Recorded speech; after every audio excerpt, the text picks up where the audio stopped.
আমরা river side crab হোমস্টেতে আমরা রীতিমতো ফেঁসে গেছি। অফ রোডিং এ এসে জুতো খুলতে হচ্ছে। এখন এই দুটো গাড়ি আমরা কি করে আমরা এখানে যে কি করে আমি এইখান দিয়ে নিয়ে যাব সেটা টেনশন হচ্ছে একটুখানি। রিভার সাইড ক্যাম্পটা ওই যে বড় পাথরটা দেখতে পাচ্ছেন ওইখানে রাখতে হবে। এ আবার আমি গেলে তো আমি ফাঁসবো, কি করে যাবো? মানে ওয়েট নিতে পারবে? পা ফেসে গেছে বাচ্চাটার, আমি চেষ্টা করছি। বাপ্পা হয়তো উঠে গেছে, পা উঠে গেছে আবার, কিন্তু আমরা গাড়িটা নিয়ে এখানে কি করে যাব সেটা বুঝতে পারছি না। দেখছি, ট্রাই করছি। ওই পাহাড়ের ওই মাঝখানে পাথরের ওপারে রিভার সাইড ক্যাম্প আমাদের। দেখি বাইক নামাতে হবে। গৌতম প্রিপারেশন নিচ্ছে।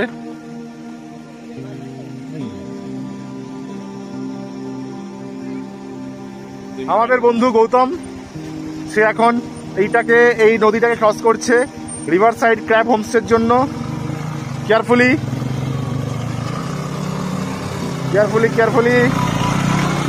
গুড। না, অনেক সময় কি আটকে যাচ্ছে মালটা, দুটো ভাড়া মার।